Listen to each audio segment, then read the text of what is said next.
Hi, my name is Jim, and this is Gardening Through the Seasons Inside and Outdoors. Today I would like to talk to you about some really neat plants, some cold hardy palms that can really add a tropical effect to your garden. And because they stay green year-round, they add year-round interest. So how I'm going to structure this video is I'm going to show you some that I've had in my garden for many years, and then I'm going to talk to you about some care tips and a little trick that I have that I believe helps them to be even hardier during the winter. So first I would like to talk to you about where I am. I am here in Western Oregon, Northwestern Oregon, and we get temperatures down to around 15 degrees Fahrenheit during the winter. So if you live in a place, please forgive the trains and stuff, I live by a train track. Anyway, if you live in a place where it gets down into 15 degrees, maybe a little bit colder, you should be able to grow these. So let's start with this one here. This is a jelly palm, and it comes from Argentina. I've had this for many years. I actually have 3 of these. And in fact, last year one bloomed, and I had some fruit developing. Unfortunately, it wanted to develop the fruit in the middle of the winter, so I didn't get any. And that may be the case, that you can never get fruit of these in this climate. I'm not sure, but at least these are very hardy. They look very tropical.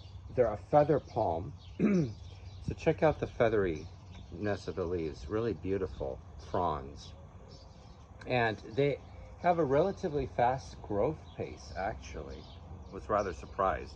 I'm going to take you over to the only Latin word or words that I know. Trachycarpus fortunae. Trachycarpus fortunae. This is a wonderful fan palm. Comes from China. Excuse me. It's incredibly hardy here.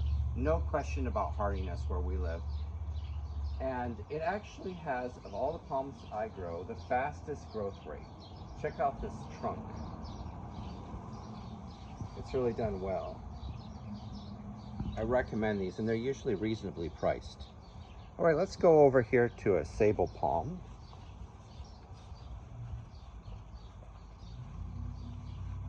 I love these Sabal palms. It's also a fan palm. They have big leaves. I would say do plant these in a protected location. Strong winds can damage them, obviously, because they're so big. And just in case you're wondering, this is an acacia tree here, in case you're wondering what it was. But anyway, so these like a lot of water and a protected location. Their growth rate is rather slow, but you can put them in places where you want to see their beautiful fan leaves and you don't need a tall plant. All right, let's keep going.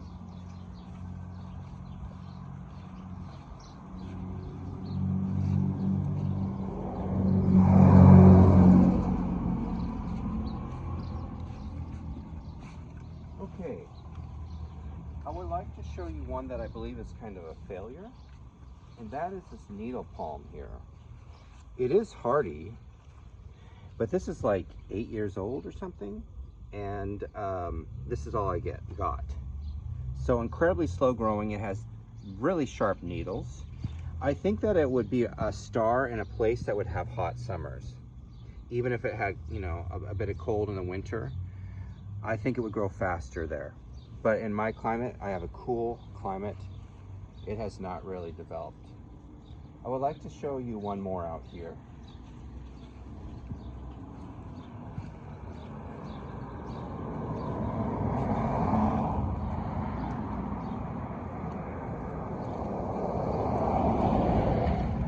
And that is this here.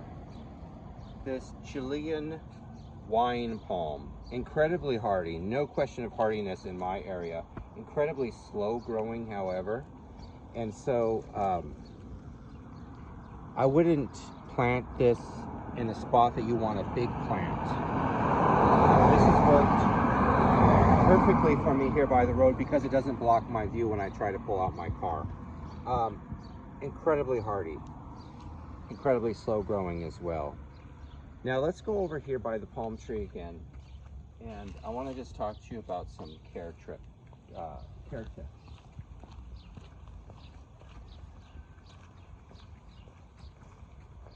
So again, Here's Trachycarpus fortunei. In fact, you can see it actually fruited a bit for me. And so hopefully, I've noticed these will actually seed themselves here in our climate.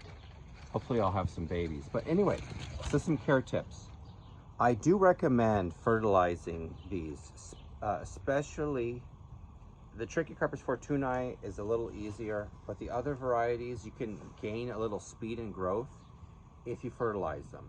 So I would fertilize them April through the first part of August. Then after that, and here's one trick, I stop fertilizing because I don't want tender, soft growth for the winter when we start getting those freezes and snows.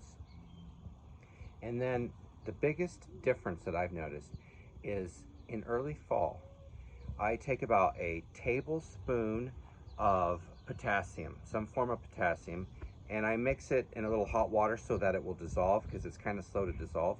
And then I add that to a gallon container and fill it the rest of the way with water. So I give a gallon of this concoction to each tree, or maybe 2 if it's a large palm tree. And I've noticed that I have less winter damage when I do that.